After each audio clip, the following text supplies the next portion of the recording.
मित्रों नमस्कार, मैं प्रदीप कुमार। आप देख रहे हैं पॉलिटिकल आइडिया के आज के इस अंक में आप सभी दर्शकों का बहुत बहुत स्वागत है। मित्रों, आज हम बात करेंगे तेजस्वी प्रसाद यादव की। तेजस्वी प्रसाद यादव मतलब बिहार के पूर्व उप मुख्यमंत्री और बिहार विधानसभा में विपक्षी दल के नेता, और आप कह सकते हैं कि अब एक तरह से राष्ट्रीय जनता दल के सुप्रीमो भी तेजस्वी प्रसाद यादव भी है।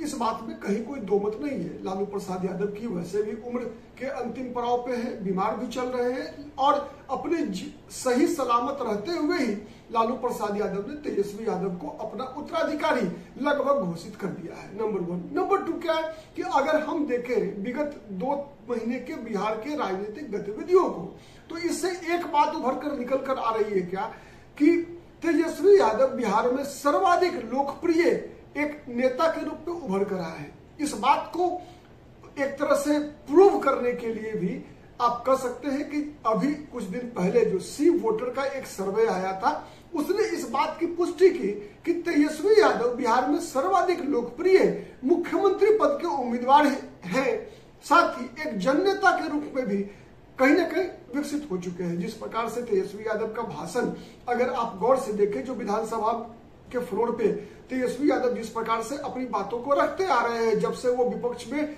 आए हैं, नीतीश कुमार ने साथ छोड़ा तो तेजस्वी यादव फिर से बिहार विधानसभा में विपक्ष के नेता बन गए। तो विपक्ष के नेता के रूप में जिस नपे तुले शब्दों का इस्तेमाल करते हुए तेजस्वी यादव ने नीतीश कुमार और इस सरकार पर जोरदार हमला बोला, साथ ही भारतीय जनता पार्टी पर भी जिस प्रकार से करारा प्रहार करते हैं, उससे एक बात स्पष्ट रूप से समझ में आती है कि तेजस्वी यादव कहीं ना कहीं अपनी उम्र से अधिक मैच्योरिटी दिखाते हैं।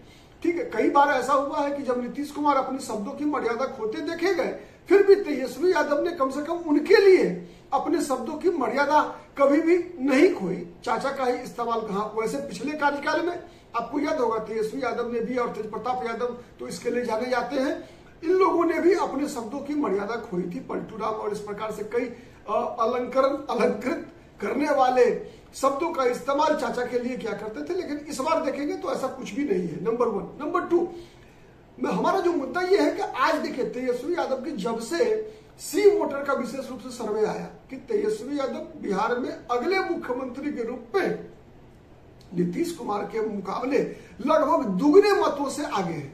नीतीश कुमार को मात्र 18% लोगों का समर्थन था, वहीं तेजस्वी प्रसाद यादव को 43%, 43% वोटर्स बिहार के भावी मुख्यमंत्री के रूप में तेजस्वी यादव को देख रहे हैं।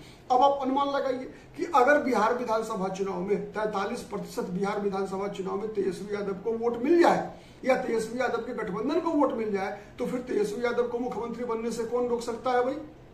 ये तो स्पष्ट दिख रहा है ना, क्योंकि बिहार में जो चुनाव होना है उसमें विधानसभा चुनाव में 43% मत, मतलब बिहार विधानसभा चुनाव में यह उम्मीद करना कि किसी दल को 50% प्लस वोट आएगा, ऐसा तभी संभव है जब वो लहर की स्थिति हो, जैसा 2010 के बिहार विधानसभा चुनाव में था, 2022 के 17 में उत्तर प्रदेश के विधानसभा चुनाव में लहर था, या फिर गुजरात में जिस तरह से एक तरफा चुनाव होता आ रहा है उस वैसी परिस्थितियों में। नंबर 2।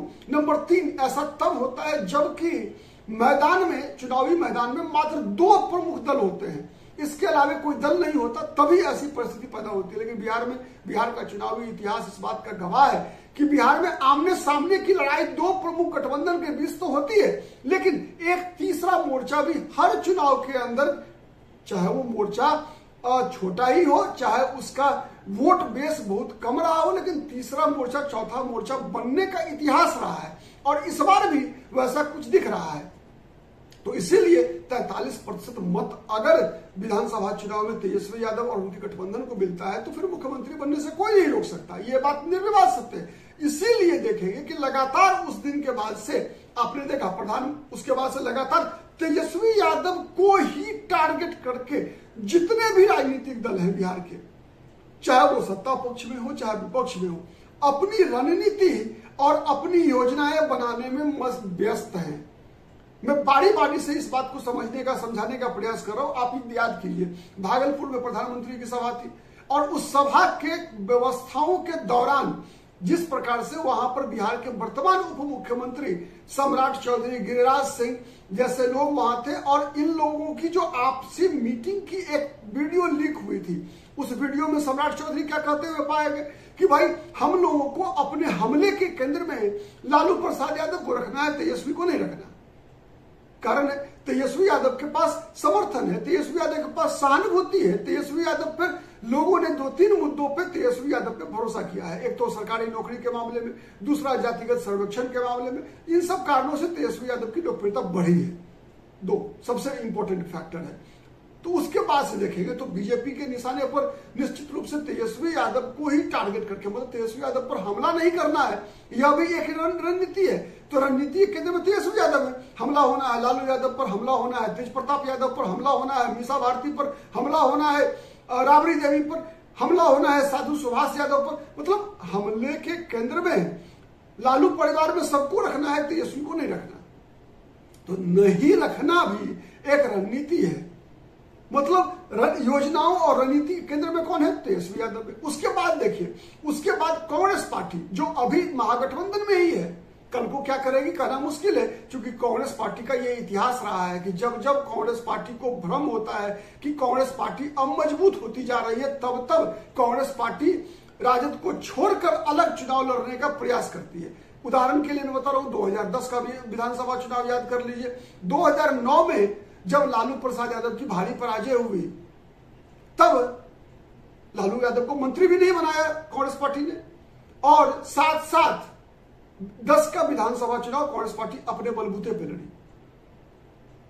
वैसे ही इस तो कारण क्या था? कारण यह था कि उस बार कांग्रेस पार्टी को लग गया था कि लालू यादव कमजोर हो चुके हैं, और इसी कारण से इस बार भी वही स्थिति है।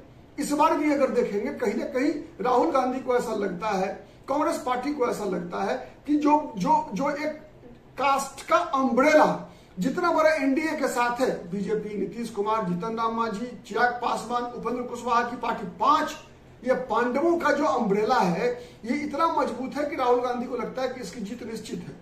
तो क्यों नहीं इस मौके का फायदा उठाया जाए और दूसरे नंबर का पोजीशन, कांग्रेस पार्टी की रणनीति को समझिए, कांग्रेस पार्टी की रणनीति है कि दूसरे नंबर का जो पोजीशन है वो तेजस्वी यादव से छीन लिया जाए, जिससे कि भविष्य की राजनीति में कांग्रेस पार्टी की आरजेडी की बैसाखी पर निर्भरता कांग्रेस पार्टी की नहीं रहे। तो ये इसकी लड़ाई, इसीलिए बिहार में देखिए आप, लालू यादव की अनिच्छा के बावजूद राहुल गांधी, कन्हैया कुमार हो, पप्पू यादव हो, सबको बिहार में लॉन्च कर रहे हैं, उनको प्रश्रय दे रहे हैं। तो ये कांग्रेस पार्टी की रणनीति है। उसके बाद प्रशांत किशोर नई पार्टी लेकर आए, जनसुराज बनाया। जनसुराज के भी निशाने पर तेजस्वी यादव और तेजस्वी यादव का वोट बैंक है। आप देखिए जिस प्रकार से विगत दिनों जो 4 विधानसभा सीटों पे उपचुनाव हुआ था, चाहे वो बेलागंज हो, इमामगंज हो, तरारी हो, रामगढ़ हो, हर सीट पर प्रशांत किशोर के निशाने पर कौन था? तेजस्वी यादव और तेजस्वी यादव का वोट बैंक। जितनी भी सभाएं प्रशांत किशोर कर रहे हैं, सबसे ज्यादा निशाने पर कौन है? मुसलमानों का वोट बैंक। क्योंकि प्रशांत किशोर को पता है कि सबसे संगठित अगर कोई वोट बैंक है बिहार में तो मुसलमानों का वोट बैंक है। इसीलिए मुस्लिम वोट बैंक पर सबके निशाने पर है, मुस्लिम वोट बैंक निशाने पर है प्रशांत किशोर की। प्रशांत किशोर लगातार कह रहे हैं कि हम आबादी के अनुसार सीट देंगे, मतलब 18% मुसलमानों की आबादी है, तो बिहार में 243 विधानसभा सीट के हिसाब से हम लगभग 40 से 45 सीटें मुसलमानों को देंगे लड़ने के लिए। मतलब निशाने पर मुसलमान है, आरजेडी का वोट बैंक है। वैसे ही अब देख लीजिए कांग्रेस पार्टी कन्हैया कुमार और पप्पू यादव के सहारे उसी वोट बैंक पर निशाना साध रही है। ठीक है, मुकेश सहनी, याद कीजिए, मुकेश सहनी लालू यादव द्वारा आयोजित इफ्तार में शामिल नहीं होते हैं। ओसामा शहाबुद्दीन का बेटा लालू यादव द्वारा आयोजित इफ्तार जो कि अब्दुल बारी सिद्दीकी के यहां आयोजित की जाती है, उसमें ओसामा भी नहीं जाता। लेकिन मुकेश सहनी के द्वारा आयोजित की गई इफ्तार में मुकेश सहनी के साथ कंधे पर गले मिलते हैं जाकर ओसामा। ठीक है, तो एक उसके अलावा अब कल देखिए शिवदीप लांडे की एक नई पार्टी बिहार में लॉन्च हो गई। अब शिवदीप लांडे के निशाने पर कौन है? शिवदीप लांडे का बैकग्राउंड क्या है? शिवदीप लांडे किस सामाजिक समीकरण की राजनीति करना चाहते हैं? एक महाराष्ट्र का व्यक्ति, एक आईपीएस ऑफिसर के रूप में बिहार में आकर नाम कमाता है, अपनी बहादुरी के लिए, अपनी ईमानदारी के लिए प्रतिष्ठित है, कोई शक नहीं है इसमें। लेकिन निशाने पर कौन है? शिवदीप लांडे को किसने तैयार किया? शिवदीप लांडे का लक्ष्य क्या है? भाई उनको अगर राजनीति करनी है तो महाराष्ट्र में भी कर सकते थे, लेकिन नहीं, बिहार में सिद्दीप लांडे का बैकग्राउंड क्या है कि सबसे पहले तो अनुसूचित जाति से आते हैं, वो दलित राजनीति में एक तरह से एंट्री मारना चाहते हैं बिहार की दलित राजनीति में। तो निशाने पर, मतलब फिर यहां भी निशाने पर तेजस्वी यादव है। जिस प्रकार से राजेश राम को कांग्रेस पार्टी ने अपनी पार्टी का अध्यक्ष बनाया, जिस तरीके से शकील अहमद खान को कांग्रेस पार्टी ने अपना नेता विधायक दल बनाया, सब निशाना आरजेडी का वोट बैंक है, तेजस्वी यादव का वोट बैंक है। अब देखना है कि इतनी सारी चुनौतियों से, जबकि विरोधी से लेकर समर्थक दल तक सब कोई तेजस्वी यादव पर दबाव बनाने का प्रयास कर रहे हैं, एक तरह से अभिमन्यु की तरह चक्रव्यूह में फंसे हैं तेजस्वी यादव। अब इस अभिमन्यु चक्रव्यूह को तेजस्वी यादव भेद पाते हैं या नहीं, देखने वाली बात होगी। फिर अगले वीडियो में हम समाचारों का अलग दूसरे समाचार का विश्लेषण करेंगे। तब तक के लिए धन्यवाद। जय हिंद, जय भारत।